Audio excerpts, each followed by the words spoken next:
Broadcasting from Wildfire Sports Studios. Welcome to the 2018 Eagles Offseason, Episode 8. Well, boys and girls, welcome to the doldrums of the NFL offseason. It's getting warmer out. Technically, by the calendar, we're one step closer, 1 day closer to the NFL season. But it feels so far away. And that's because the majority of the exciting part of the NFL offseason is over. Free agency is come and gone, the NFL schedule release is come and gone, and the draft has come and gone. And for the most part right now, everybody's squads are set. So when free agency happens and we take a look at who got who, we want to start penciling in those W's and those L's. Well, wait a minute, it's way too early. Wait until the NFL schedule release comes out. And then the NFL schedule comes out and we want to pencil in those W's and those L's. And we go, wait a minute, it's way too early. Let's wait until the NFL draft. Now, as far as this squad is concerned, we're going to hold off penciling in those wins and losses until closer to the preseason, right? But what I want to focus on today's show is grades. Especially when it comes to the NFC East. Because when it comes to defending that championship, when it comes to the repeat, and there is nothing above the repeat, the first thing you need to do is conquer your own division. So we're going to take a look at the Redskins and the Giants and the Cowboys and give them an off-season grade along with our Philadelphia Eagles. But before we get into all that, I want to toss it off to my man, Mr. Gale Saunders. Eagle Sessions on Twitter. How are you tonight, What's up, sir? man? What's up? What's happening, dude? We missed you last week. I missed you guys too, man. I had to call in. Yeah, man. I mean, the off season's here. Allergies are here. Oh my God! Got me full force. Got me under the weather, man. Yeah. I might sound a little different, but I'm here. Eyes are watering. But I mean, it's off season. I thought that was because the Eagles won the Super Bowl. That too. That too. But I think the Eagles are doing their due diligence this off season. You hear them making these little moves, bringing guys into the complex. I think they're doing their homework. I think after a solid draft and Dallas Goedert in the house, you gotta feel excited about the season and this offense. So I'm excited, man. Yeah, right now those teams are going to be making those little free agent pickups here and there. And if you remember correctly, last year, about this time, was the time that the Eagles signed LeGarrette Blount to kind of solidify that Eagles running back attack after they kind of missed out in last year's draft getting a running back at least high. They traded up for Pumphrey in what, the 5th round? Fourth round. But they still feel like they needed to bolster that unit, so they went outside LeGarrette Blount. I'll be honest, I don't know if there's a LeGarrette Blount out there for the Eagles to sign at this point. Yeah, I mean, right now they're just doing maintenance. You're bringing guys in that can challenge your young depth players on the roster. You think if they happen to bring Terrence West in, it's just another guy in the mix to make this room competitive. You know, you just don't give these roster spots to young guys. You make them work for it. So that's what they're doing. And just to give you a quick recap of this week's sort of signings or transactions or potential signings, the Eagles signed Joe Generic White Guy Callahan, quarterback. Racist. From the Green Bay Packers. He also bounced around from the New Orleans Saints and the Cleveland Browns.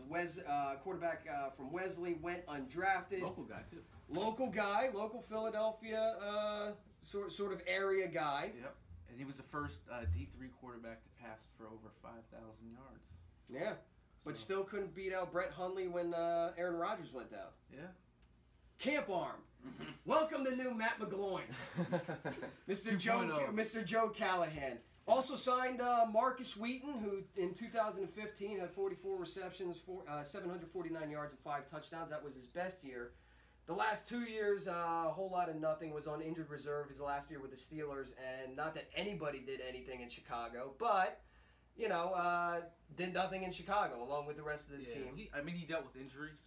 You think about the 2015 year was his, breakout year.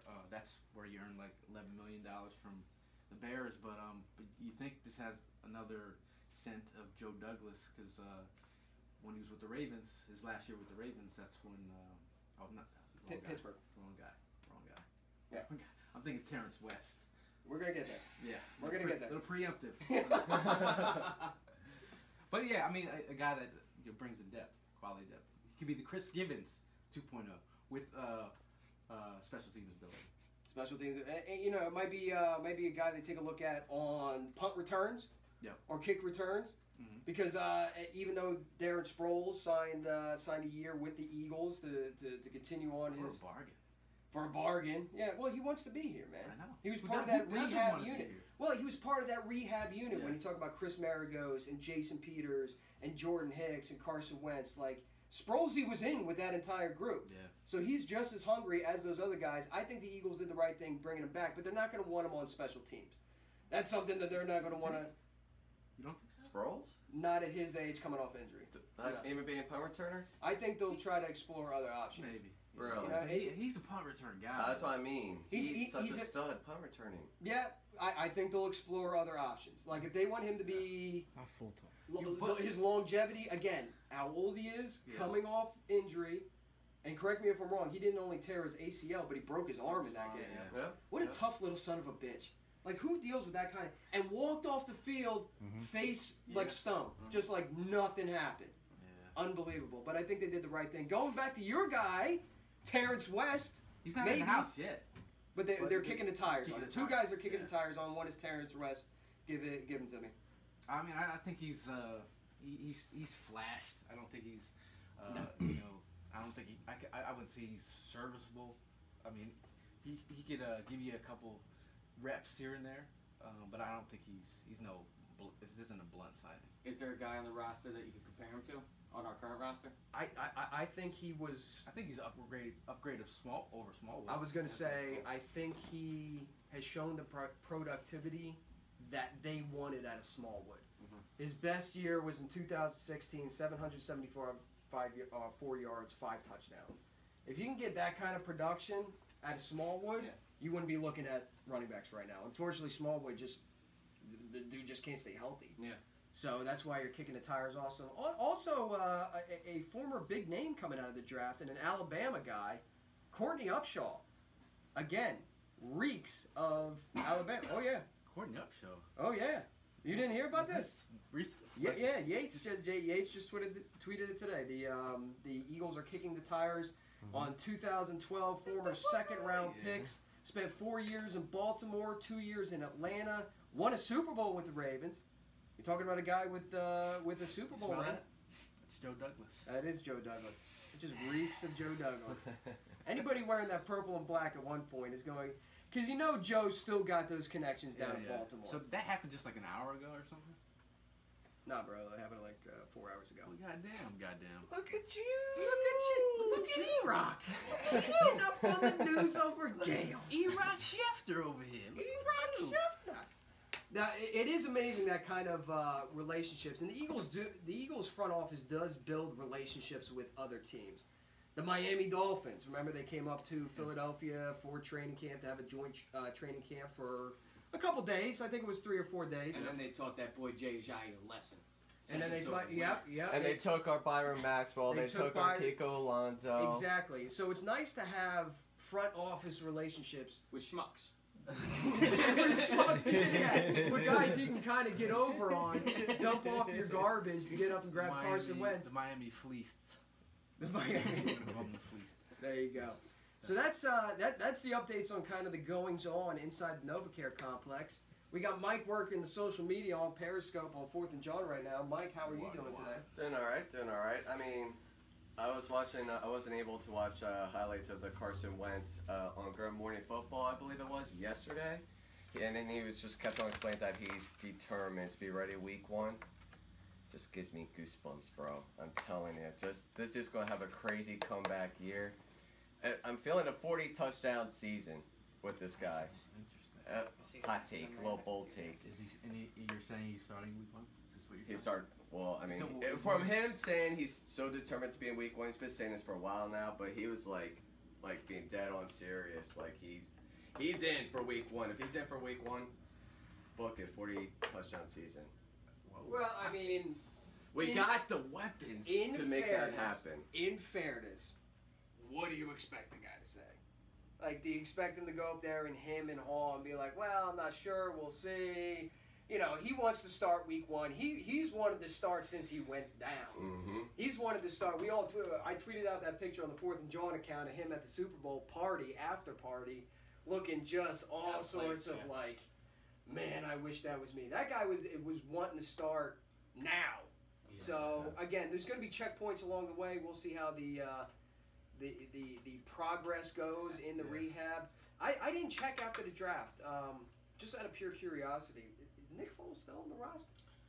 One Mr. Nicky franchise Nick Super still Bowl here? champ Foles. From what I heard, That's Big Dick Nick to you guys. Big Dick Nick. Sir Big Dick. Yeah.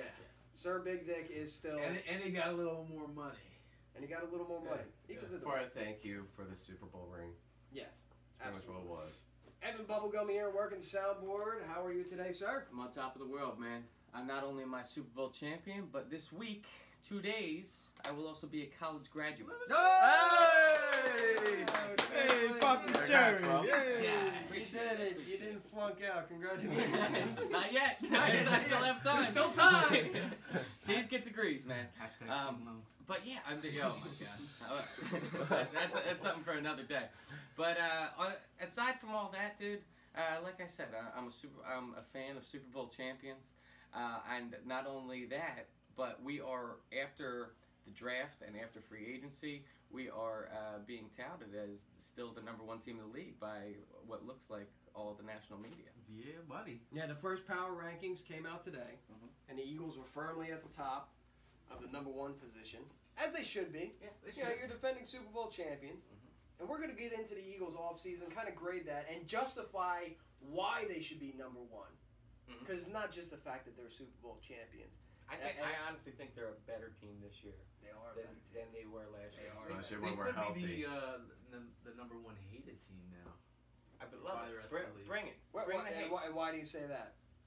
Envy. They just love to hate Philly. You know that. Everybody loves to hate Philly. That sounds like a TV show. Philly versus everybody. Everyone hates the man on top. Sounds like a T-shirt. Awesome.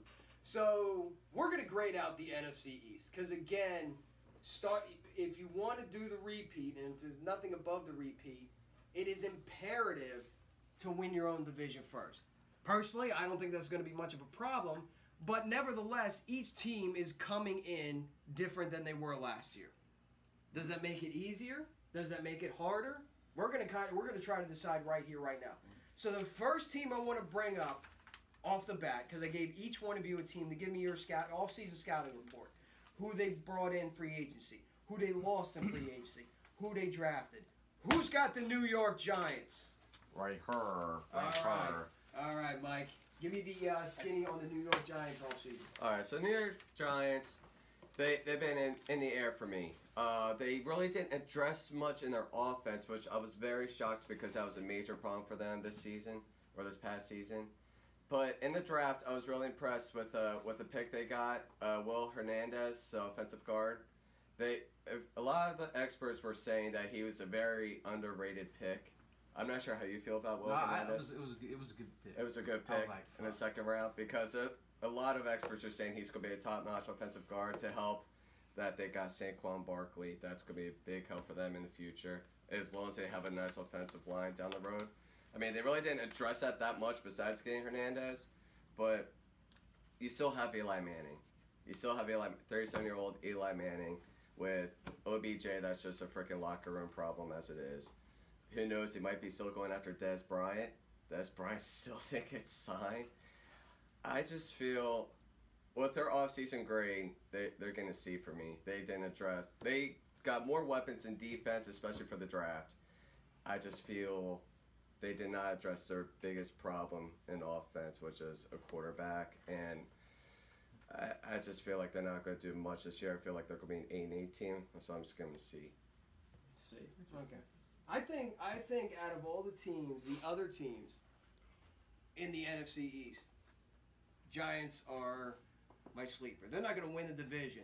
They were my sleeper last year. But they might be, because they brought in Nate Soldier. Yeah. Right. They drafted that kid, Hernandez. And they got Saquon Barkley. And now they got Saquon Barkley, who is a legitimate home run threat at any point on the He's field. gonna be a problem Whether for it's years. running the rock inside, going outside, in the screen game, over the middle, that guy can score from any point in the field. So now you have a legitimate running game to help Eli Manning out. With some additions to the offensive line, look, they're not going to be world beaters out there. You know, Nate's a little older, all right, and the kid's a rookie. But at least they did something to the offensive line. They did. Not only that, but you are getting back, from a talent standpoint, the best receiver in the NFL. Mm-hmm. Yeah. Work ethic-wise, you can say what you want. Attitude-wise, you can say what you want. Top talent, though. He is. The top He is. talent He needs to get paid. at the wide receiver position. So now all of a sudden you have league's best receiver, rookie of the year candidate right out of the box. Absolutely. In Saquon Barkley.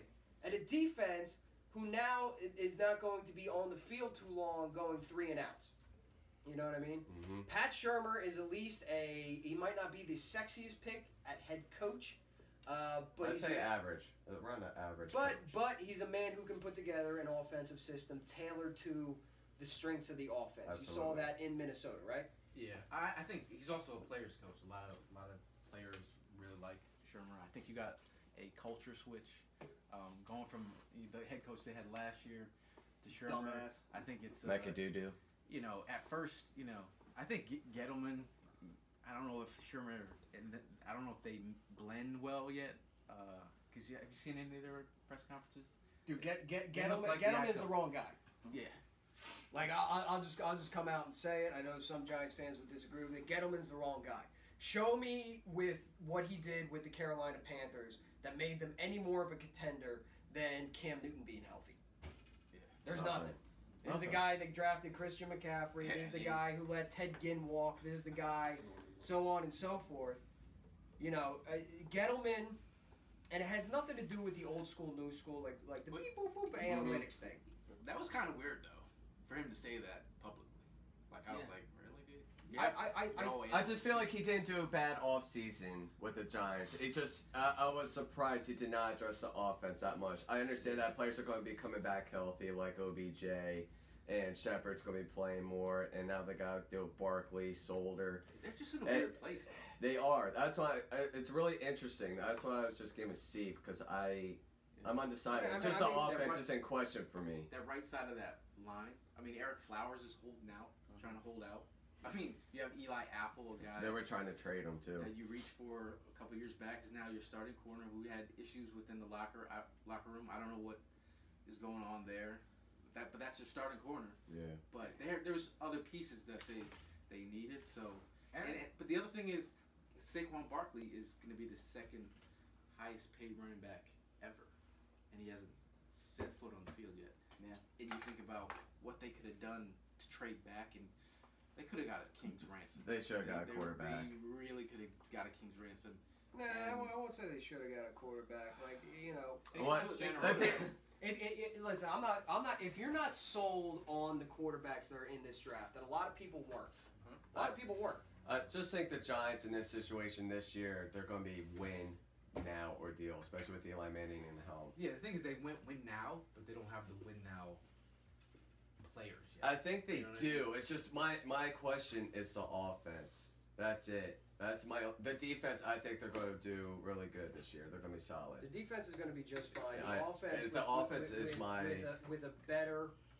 I don't think even marginally better. I'll just say better offensive line. And now we got and a sustainable threat at the running position. with and, Pat Shurmur now. and with an offensive coach. So to sum up the New York Giants, I'm not going to disagree with you on the grade. A C. I'll give it a C.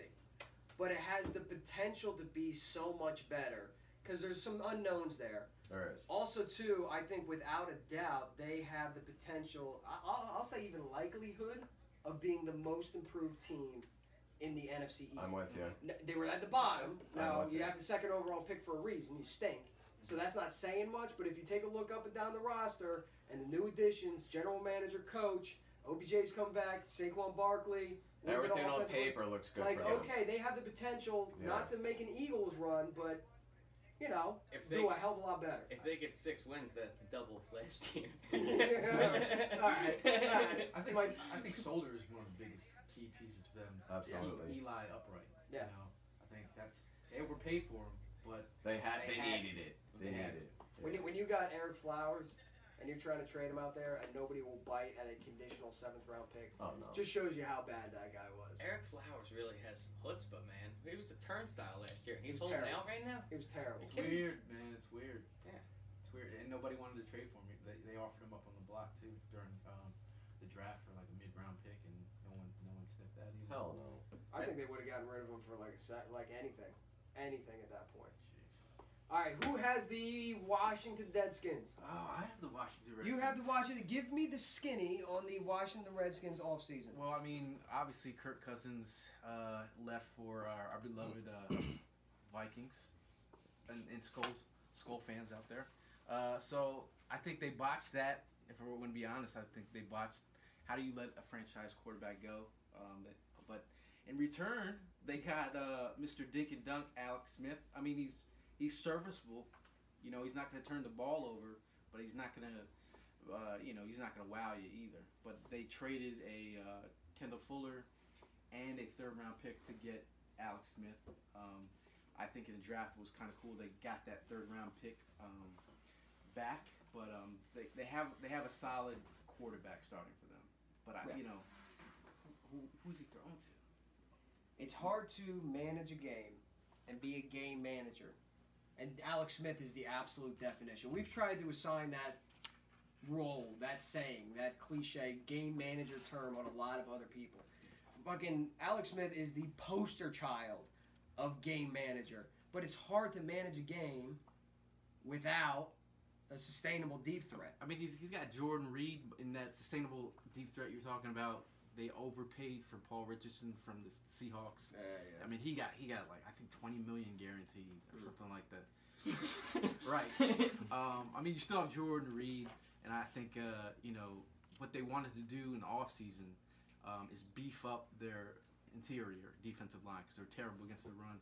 Their 1st round pick, they went with Deron Payne, who I think they wanted Vita Vea, but Deron Payne from Alabama kind of beefs up the middle of the interior line. And then in the 2nd round, they moved back and got the 3rd round pick, and they drafted my son. Geis. Darius Geis. I think they got incredible value there in the 2nd round with Darius Geis. You think about the running backs, the Redskins, who's the last running back that was effective, really? Clint Portis. Maybe, or Alfred Morris. Alfred Morris was, yeah. Rhymes with Portis.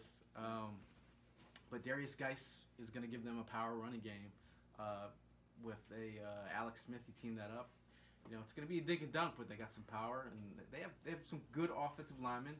In the 3rd round, they got Jerron Christian out of Louisville. So you think about their tackles. I think they got hurt against the Eagles. They 3 of their linemen went down. Yeah, we were hurting them.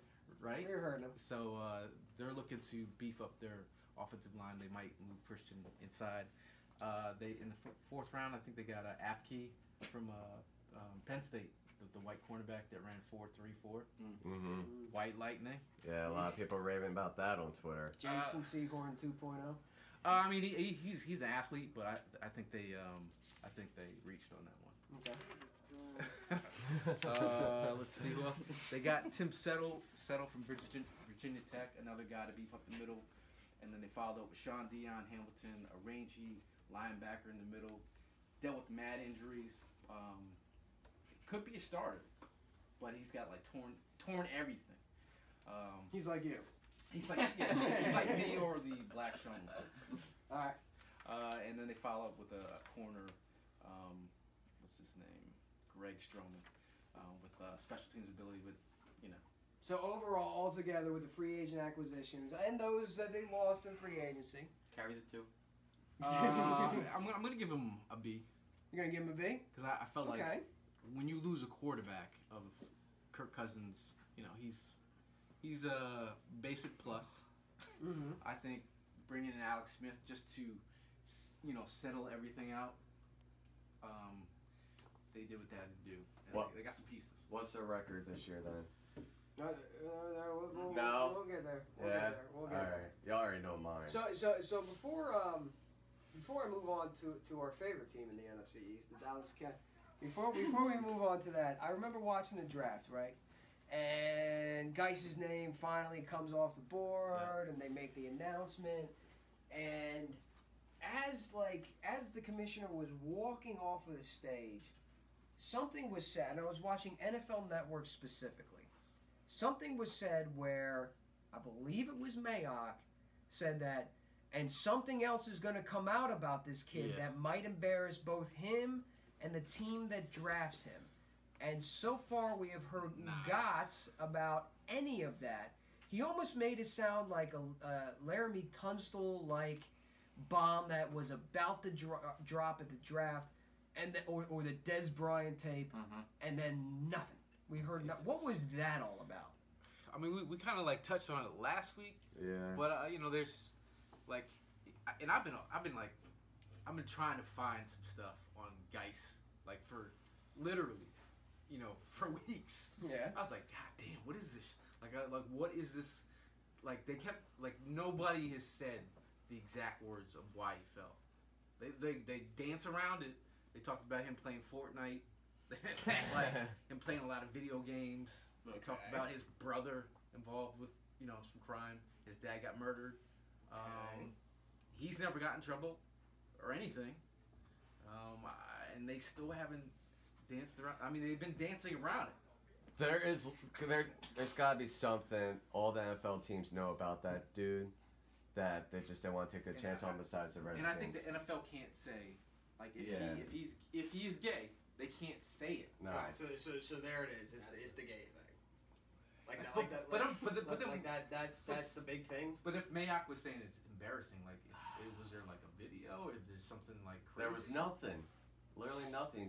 It's that whole shit is weird, man. I feel bad for him because, like, you see a prospect who had like top 15 range talent, and now he dropped to the second round. Maybe he didn't do well like doing meetings for the draft, like he did with the Eagles. Apparently with the Eagles, we don't know, but who knows? All right. So far the New York Giants have a C, according to Mike.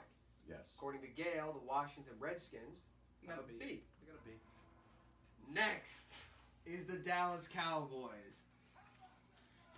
And Evan Bubblegum here. Yes.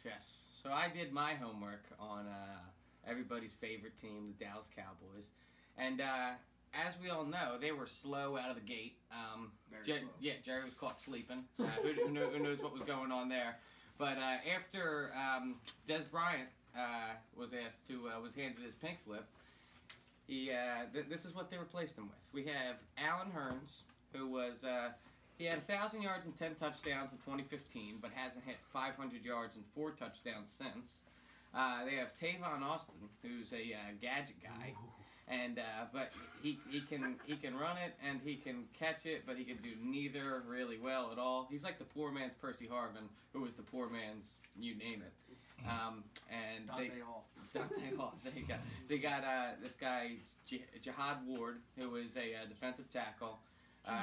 He's a project, and he's from Philly, but he had a limited role with the Raiders. And finally, they got the wrong Thomas. They got Joe Thomas. And no, I'm not talking about Joe Thomas, who just retired, the offensive tackle from the Browns. I'm talking about Joe Thomas Sr., who is Joe Thomas Jr.'s dad. This guy played, if you remember, back in 2016, there was a story about a 55-year-old man that was playing I vaguely remember this. There was a 55-year-old man that went and played for SC State. He went back to college after his son made it into the NFL. That's this guy's kid. And quite frankly, he hit a little bit harder than Junior too. Junior only has played 12 games last year, and he only had 14 tackles with the Packers. So little bummish. Okay. All right, let's move on to the draft picks. So, in the first round, I actually am a fan of Leighton Vander Esch. I think that Dallas made a good move in a replacement or some depth in the middle linebacker position with, we know how Sean Lee can be unreliable as far as staying healthy. In the second round, they also made a decent pick in shoring up their line a little bit. They got an offensive tackle by the name of Connor Williams. He was one of the top tackles that was graded in the draft.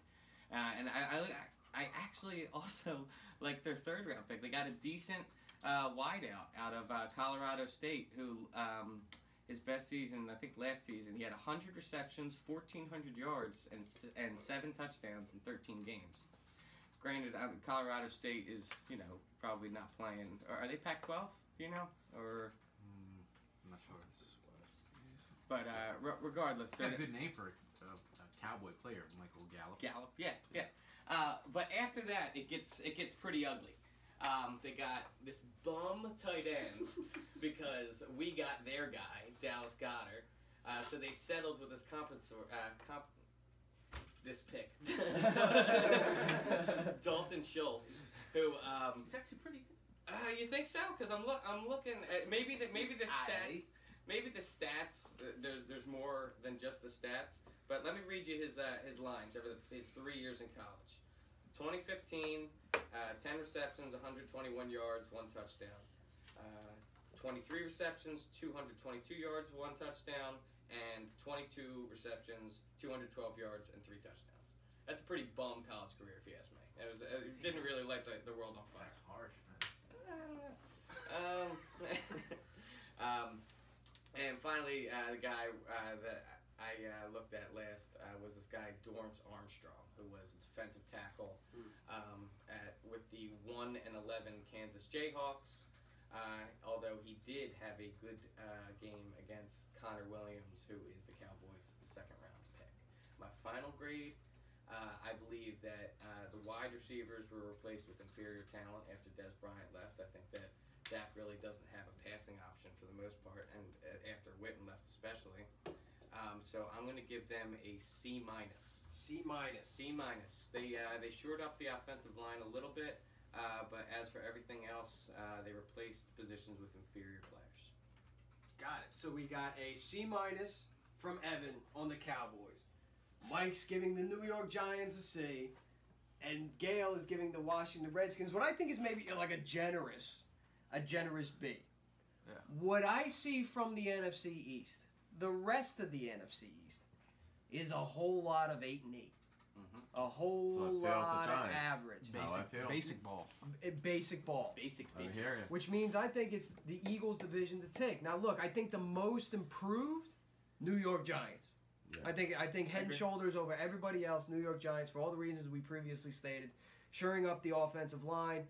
Not incrementally, but better. I think also that their record was worse than a team that they actually were last year, Yes. just because of all the injuries they said. And they also- were decimated. but they right? also- And fell they have apart.